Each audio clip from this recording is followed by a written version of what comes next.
تبارك الذي نزل الفرقان على عبده ليكون للعالمين نذيرا.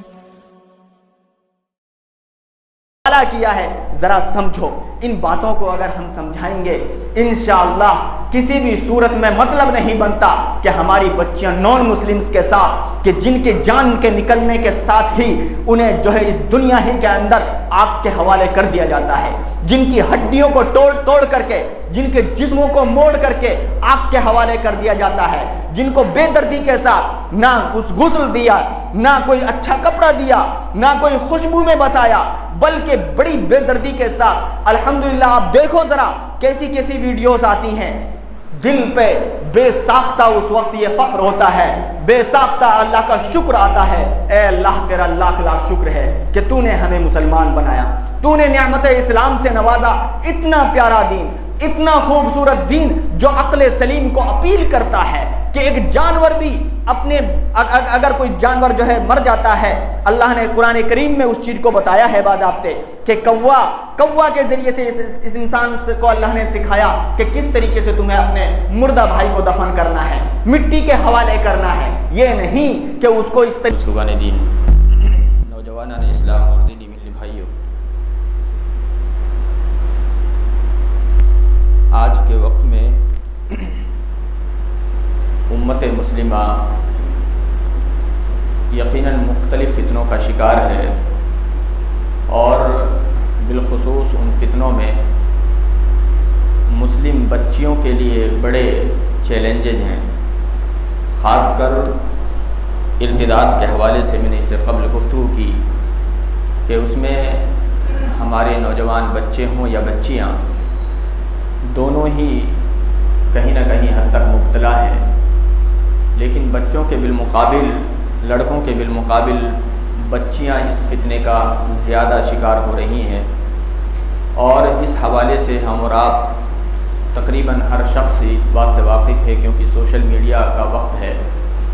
وقت بوقت اس طرح کے ویڈیوز عام ہوتے ہیں، ہم دیکھتے ہیں کہ جہاں برقع پوش مسلم خاتون، مسلم بچی کسی نہ کسی غیر مسلم کے ساتھ شادی رچا رہی ہوتی ہے، نکاح کر رہی ہوتی ہے، کورٹ میرج کر رہی ہوتی ہے. اس حوالے سے امت کے اندر ایک عجیب سی فکر انگیزی پھیلی ہوئی ہے، اور یقیناً ہونی چاہیے، اس کے تدارک کے لیے کوششیں ہونی چاہیے. تو آج کے اس خطبہ جمعہ میں اسی حوالے سے کچھ باتیں انشاءاللہ میری رکھنے کی کوشش ہوگی کہ ہم کس طرح سے اپنی بچیوں کو محفوظ کر سکتے ہیں. قرآن و سنت نے اس راہ میں ہمیں کیا گائیڈ کیا ہے، کیا ہدایات کی ہیں. میرے بھائیوں اور دوستوں، سب سے بڑی بات یہ ہے کہ اگر ہم نے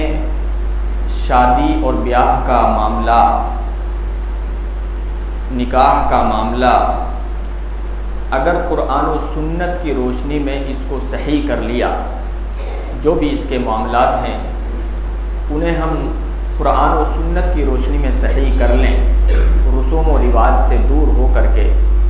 شادی کو آسان کر لیں، نکاح کو آسان کر لیں، تو بہت حد تک اس فتنے سے ہماری بچیاں محفوظ ہو جائیں. اس کی ایک سب سے بڑی وجہ یہی ہے، چونکہ اسلام نے زنا کو بالکل حرام قرار دیا ہے، اس پر سخت بندش لگائی ہے، اور نکاح کو قرآن و سنت کی روشنی میں اگر ہم دیکھیں گے تو بہت زیادہ آسان بنایا ہے. نکاح کا مطلب ہے صرف ایجاب و قبول. نکاح کا مطلب ہے صرف ایجاب و قبول کہ ہم نے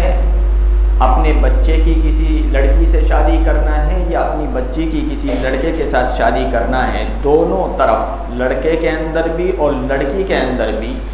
جس کوالٹی کو دیکھنے کا حکم ہے، جس خوبی کو دیکھنے کا حکم ہے،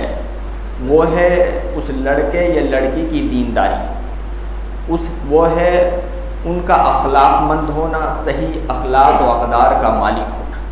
صرف اتنی بات ہے، اور اس کے بعد ہمیں وہ رشتہ منظور ہونا چاہیے. صرف اس لڑکے کی یا اس لڑکی کی غربت کی وجہ سے، اس کے کسی عہدے پر نہ ہونے کی وجہ سے اس کو ٹھکرا دینا یا اسی طرح سے یہ خیال کرنا کہ ابھی وقت کیا ہے، ابھی عمر کیا ہے، باوجود کہ وہ عمر اپنے تقاضے کو پہنچ چکی ہوتی ہے، لیکن اس سب کے باوجود صرف لڑکوں ہی کے تعلق سے نہیں بلکہ لڑکیوں کے تعلق سے بھی یہ رجحان پیدا ہوتا جا رہا ہے کہ ابھی وہ ورکنگ اس میں نہیں ہے، ابھی وہ کام نہیں کر رہی، کوئی جاب نہیں ہے، کوئی عہدہ نہیں ہے۔ اور نہ صرف ماں باپ کی بلکہ حقیقت تو یہ ہے کہ رشتہ طلب کرنے والوں کا بھی یہی تقریباً معاملات ہوتے جا رہے ہیں، ان کا بھی مطالبہ تقریباً یہی ہوتا ہے کہ وہ کوئی کام کرنے والی ہو، کوئی جاب کرنے والی ہو۔ تو یقیناً اگر ہم اس حوالے سے غور و فکر کریں گے، صحیح معنوں میں قوم کے رہبران اس حوالے سے کوئی لائحہ عمل تیار کریں کہ شادی بیاہ کے معاملات صحیح ہوں، درست ہوں، قرآن و سنت کی روشنی میں ان کو کرنے کی کوشش کی جائے، آسان بنانے کی کوشش کی جائے، تو یہ جو ارتداد کی ہوا جو چل رہی ہے، لہر جو چل رہی ہے اور جس کی شکار ہماری بچیاں آئے دن ہو رہی ہیں، اس سے بہت حد تک محفوظ اور معمون ہو جائیں۔ تو اس حوالے سے جان لیجئے کہ نکاح کو الحمدللہ اسلام نے خیر و برکت کا ذریعہ بنایا ہے۔ نکاح ایک ایسا معاملہ ہے اسلام کے نزدیک کہ جو دو خاندانوں کے بیچ میں محبت کا ذریعہ ہے، نہ صرف شوہر اور بیوی کے بیچ میں بلکہ دو خاندانوں کو قریب لانے کا ذریعہ ہے۔ نکاح نسلوں کو آگے بڑھانے کا ذریعہ ہے۔ نکاح انسان کی عزت و ناموس کی حفاظت کرنے کا ذریعہ ہے۔ اللہ کے رسول صلی اللہ علیہ وسلم نے ایک حدیث میں یوں بیان فرمایا، یا معشر الشباب من استطاع منکم الباءۃ فلیتزوج فإنہ اغض للبصر وأحسن للفرج۔ اے جوانوں کی جماعت، تم میں سے جو نکاح کی اہلیت رکھتا ہو اسے چاہیے کہ وہ نکاح کر لیں، کیونکہ یہ نکاح تمہاری نظریں نیچی رکھنے کا ذریعہ بنے گا، تمہاری عزت و ناموس کا محافظ بنے گا۔ تو نکاح یقیناً اس کو ہمیں جو ہے ہلکے میں نہیں لینا چاہیے۔ جب ہمارے بچے یا بچیاں بلوغت کی عمر کو پہنچ جائیں تو اب جتنا جلدی ممکن ہو ہمیں ان کا نکاح کرنا چاہیے۔ اللہ کے رسول صلی اللہ علیہ وسلم نے یہاں تک فرمایا کہ اگر تم کسی کو دیکھو کہ جس کے دین و اخلاق سے تم راضی ہو، اس کا اخلاق تمہیں پسند ہے، اس کی صالحیت تمہیں پسند ہے، پھر بھی تم اگر اس کی غربت کی وجہ سے، اس کے کسی منصب پر نہ ہونے کی وجہ سے،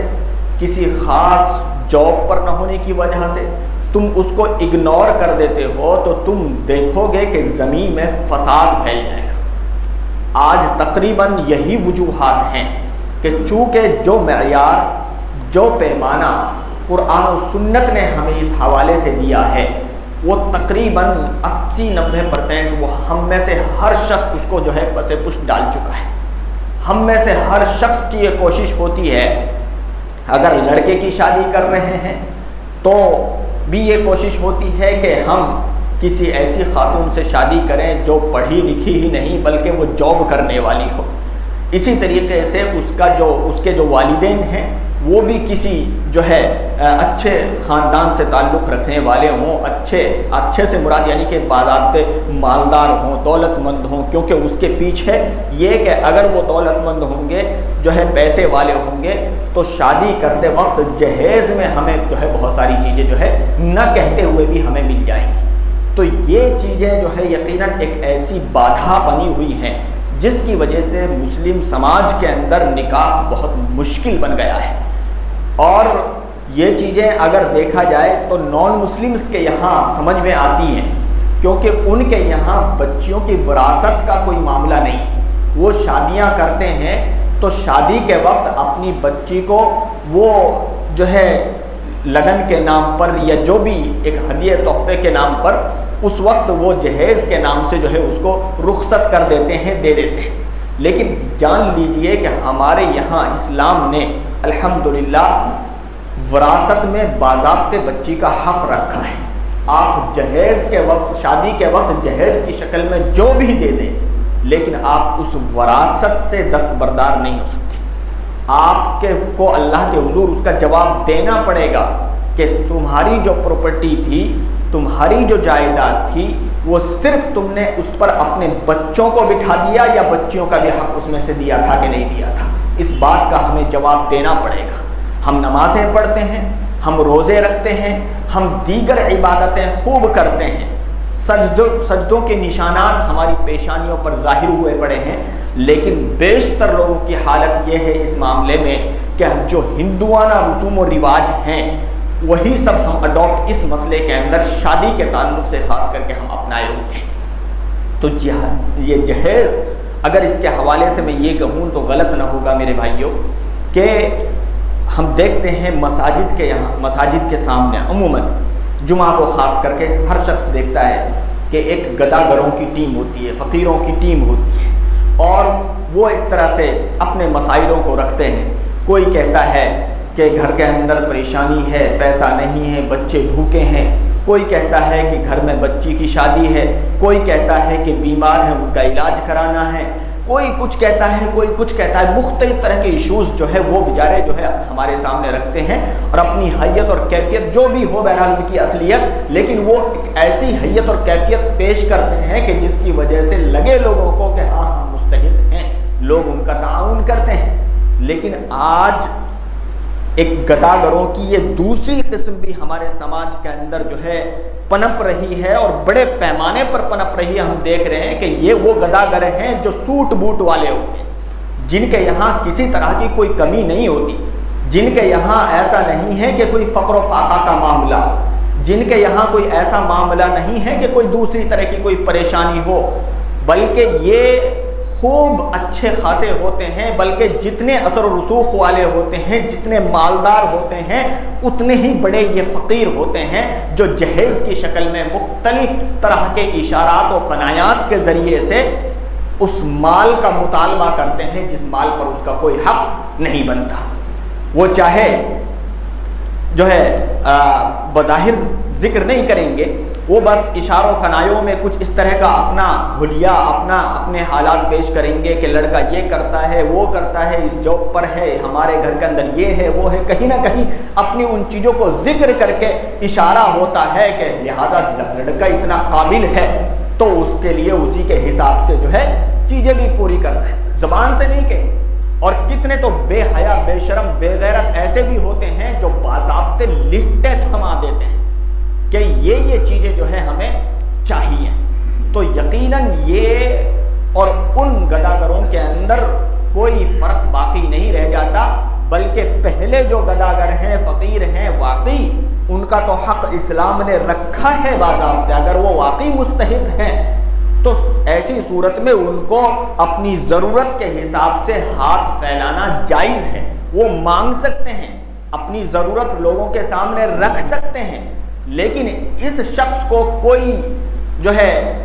حق حاصل نہیں ہے کہ وہ اس طریقے سے جو ہے اپنے اس بچے کے نام پر یا اس شادی کے نام پر جو ہے اس طریقے سے لوگوں کے مال کو مانگنے کی، ہڑپنے کی جو ہے کوشش کرے۔ لیکن یہ چیز ہم اور آپ دیکھ رہے ہیں، اور انہی سب چیزوں کی وجہ سے آج شادیاں مشکل ترین ہو گئی ہیں، بلکہ شادیوں کے نام پر ماں باپ کو پسینے چھوٹ جاتے ہیں۔ تو کہیں نہ کہیں اس شادی ہی سے جڑے ہوئے یہ جو ارتداد کی جو لہر چل رہی ہے، یہ اس کی بنیاد، اور اگر اصل دیکھو گے آپ تو سب سے بڑی وجہ یہی ہے کہ شادیوں کے اندر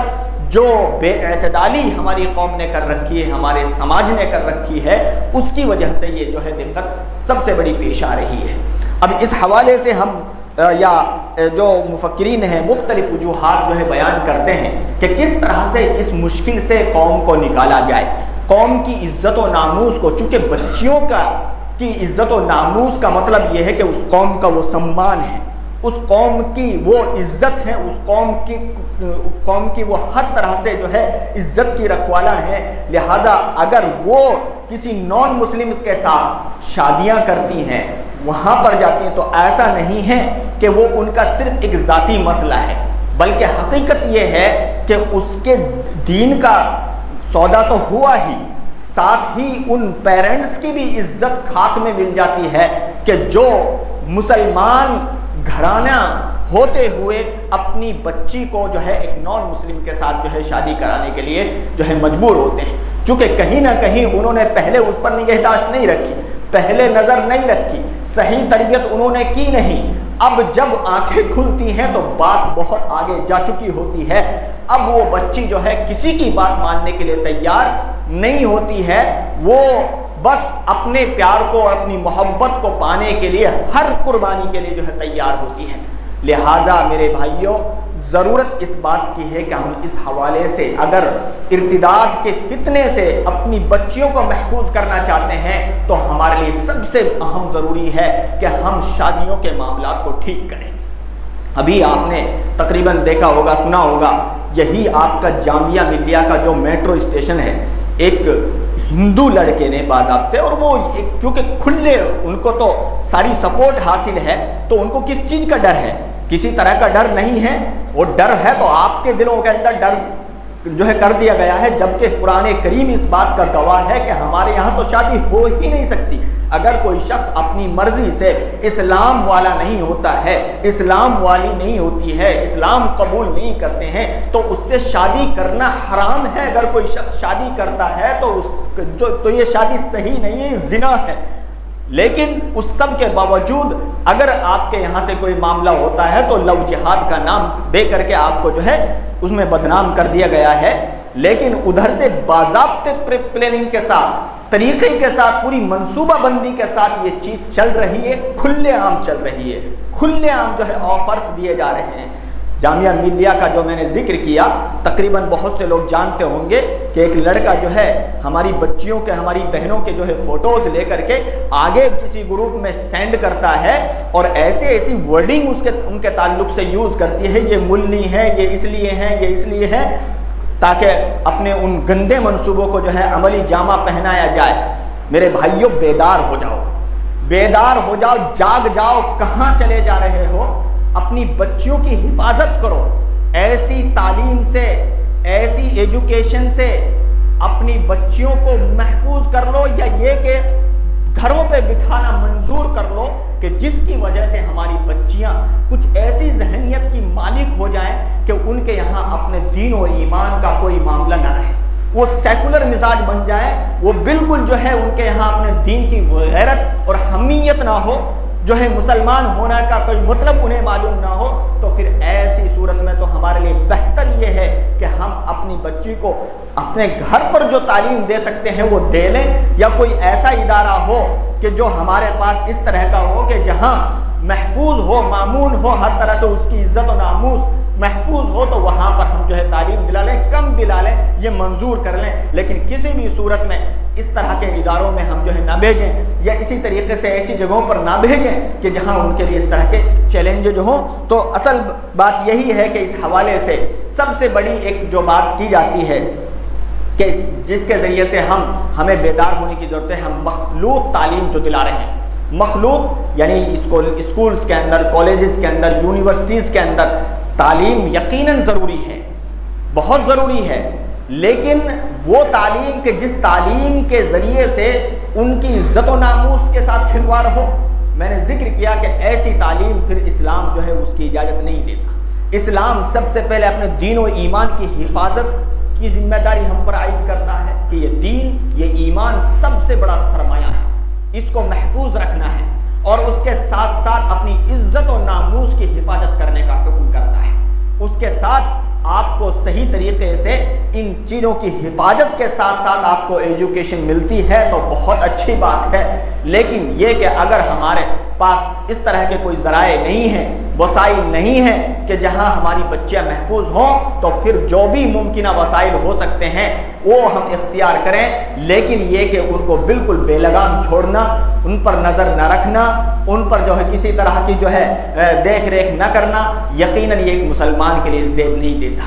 اور عموماً ہو یہی رہا ہے کہ ایک مینٹلٹی کہیں نہ کہیں یہ بھی پیدا ہوئی پڑی ہے کہ وہ گھروں کے اندر بھی رہتے ہیں۔ ایک تو یہ کہ ہمارے پاس یعنی وقت کا فتنہ اس قدر یہ تیزی کے ساتھ بڑھ رہا ہے کہ اگر آج کل مسلمان کچھ پیسہ حاصل کر لیتا ہے، کچھ ترقی دنیاوی اعتبار سے کر لیتا ہے، تو جس قدر وہ ترقی کرتے جاتا ہے، مادیت کے اندر جاتا ہے، دین سے اس کا جو ہے اٹیچمنٹ جو ہے بہت ہی کم ہوتے چلا جاتا ہے۔ اس کے یہاں کلچر دوسرا آ جاتا ہے، گھر کے اندر جو ہے ایک طرح سے ایسی ذہنیت جو ہے وہ ڈیولپ ہو جاتی ہے کہ ماں،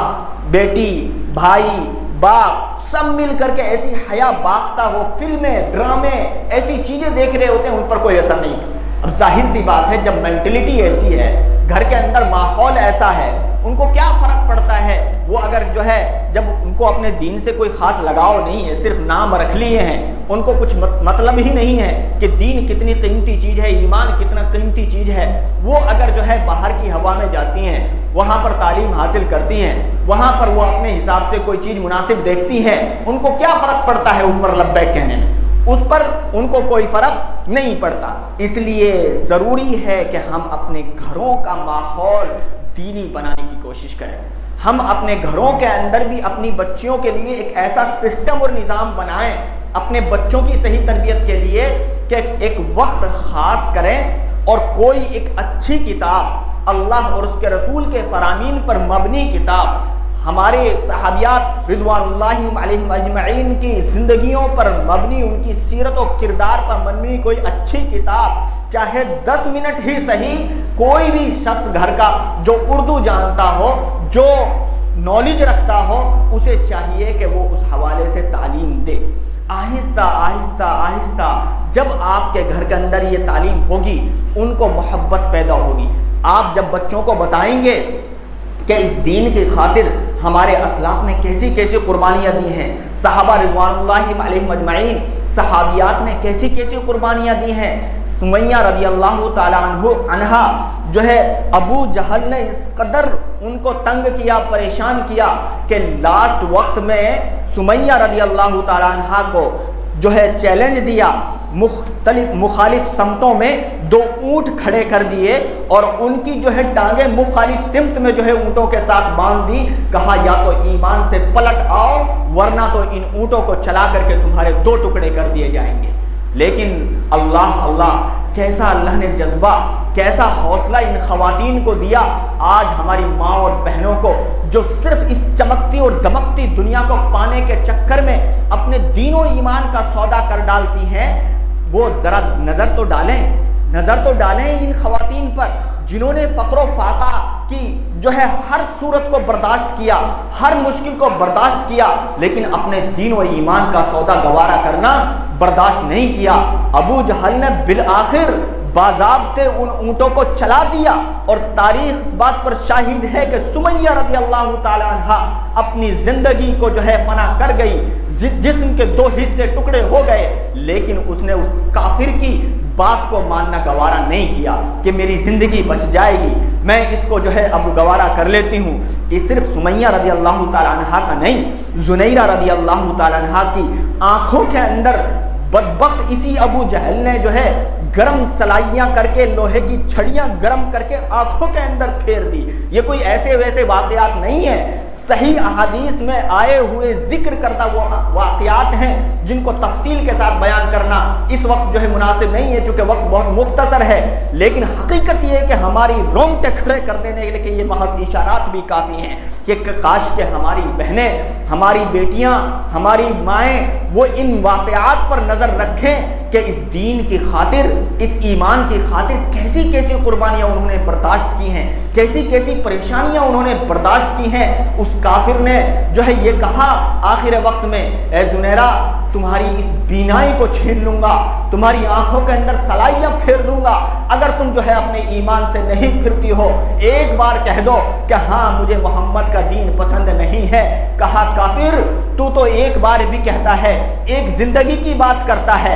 اگر 100 زندگیاں بھی مجھے مل جائیں اور ایک کے بعد ایک جو ہے تو ان زندگیوں کو چھیننے کی کوشش کرے، میں ان زندگیوں کو محمد کے دین پر لٹا دوں گی، مگر محمد کے دین سے مجھے پھرنا یہ برداشت نہیں ہے۔ کتنے ہی واقعات ایسے ہیں کہ جب انہوں نے خواتین نے صحابیات نے اسلام کو قبول کیا اور ان کے شوہر مسلمان نہ ہوئے. پچھلے جمعے میں ہی اس سے قبل جو خطبہ جمعہ میں نے دیا تھا ارتداد ہی سے متعلق, اس میں بھی میں نے وہ ذکر کیا تھا ام انس رضی اللہ تعالیٰ عنہ کا واقعہ کہ وہ طلحہ رضی اللہ تعالیٰ عنہ جو بعد میں اسلام لائے, ان کے گھر کے اندر ان کی بیوی تھی اور اسلام جیسے ہی قبول کیا اپنے شوہر کو پیغام دلوا بھیجا کہ میں مسلمان ہو گئی ہوں اور مسلمان ہونے کے ناطے اب میں تیری زوجیت میں زیادہ نہیں رہ سکتی, شرط صرف یہ ہے کہ اگر تو مسلمان ہو جائے تو پھر ایسی صورت میں جو ہے میں مسلمان ہو سکتی ہوں, تو ایسی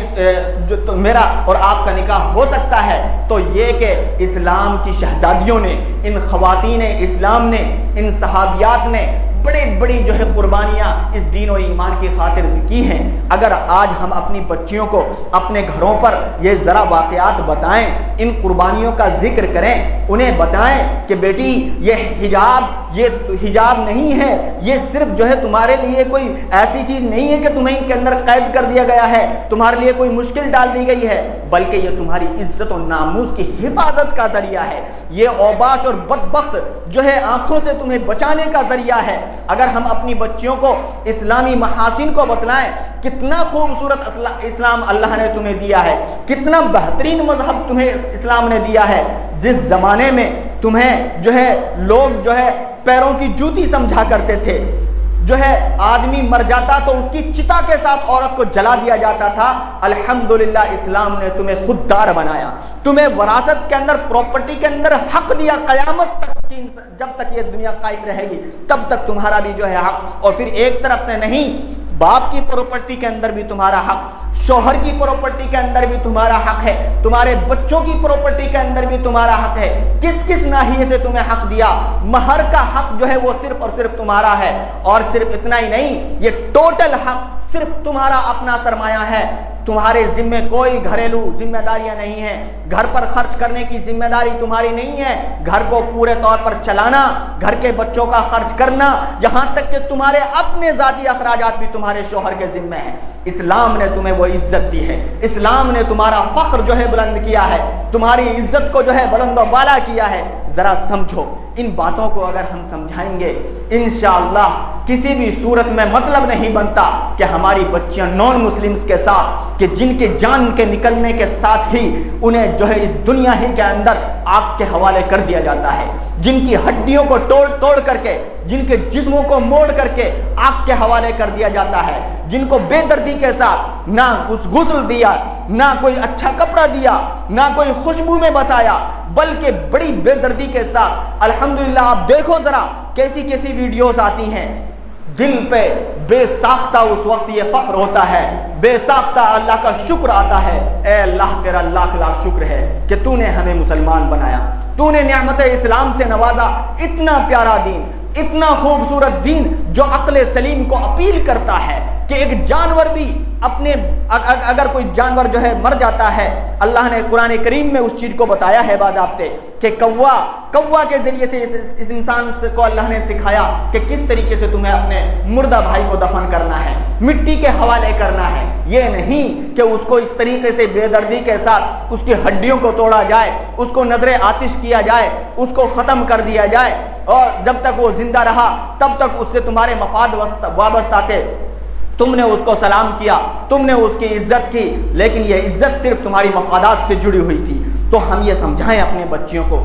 بچیوں کو بتائیں کہ اسلام نے الحمدللہ تمہیں بڑا پیارا جو ہے اسلام کی شکل میں اللہ نے تمہیں بڑا پیارا دین دیا ہے, بڑا خوبصورت دین دیا ہے. اس لیے اپنے ایمان کی حفاظت کرنا تمہاری ذمہ داری ہے. تو ہمارے اور آپ کے لیے تبھی ممکن ہے میرے بھائیوں. کئی ایک اور ساری چیزیں تھیں جن کے حوالے سے گفتگو کی جانی تھی, لیکن وقت ہو گیا ہے. بس حاصل یہی ہے کہ ہم اپنی شادی بیاہ کے معاملات کو صحیح کرنے کی کوشش کریں, آسان کرنے کی کوشش کریں. خدا کی قسم 70-80% جو اس وقت ایشوز ہیں, جس وقت جسے قوم فکر مند ہے, پریشان ہے, ہر شخص کا دل روتا ہے جب ایک برقع پوش خاتون کو کسی دھاگے بندھے ہوئے شخص کے، ٹیکا لگے ہوئے شخص کے ساتھ جاتا ہے، اس کی غیرت مر جاتی ہے۔ ان ماں باپ کو کیسا ہوتا ہوگا کہ جب دوسرے لوگوں کو یہ پسینے چھوٹ جاتے ہیں ان کا دل روتا ہے، تو ان ماں باپ کا کیا حال ہوگا؟ وہ تو زمین میں گڑ جاتے ہوں گے جن کی بیٹی ان کے ساتھ جو ہے جاتی ہے۔ اگر ہم اس برے وقت سے اور اس بری آزمائش سے اپنے آپ کو بچانا چاہتے ہیں،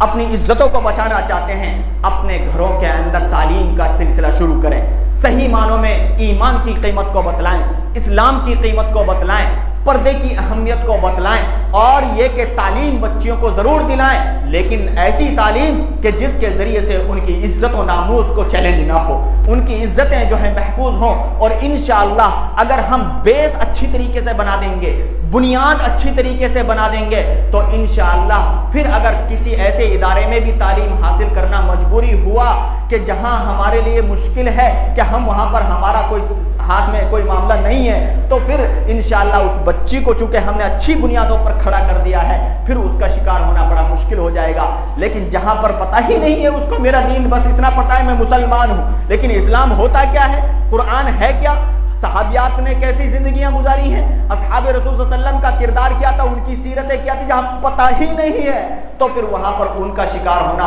بہت ممکن ہے۔ لہذا ضرورت ہے اس بات کی کہ ہم ان چیزوں کو سمجھیں۔ دعا ہے کہ رب العالمین ہم سب کو فتنہ ارتداد سے محفوظ و معمول رکھنے کی کوشش توفیق عطا فرمائے۔ الہ العالمین ہم سب کی بچیوں کو اللہ رب العالمین ہر طرح کے فتنوں سے محفوظ فرمائے۔ آمین وآخر دعوانا الحمدللہ رب العالمین۔ بارک اللہ لنا ولکم فی القرآن المجید ونفعنی وإیاکم بالذکر الحکیم، صلی اللہ علیہ نبی۔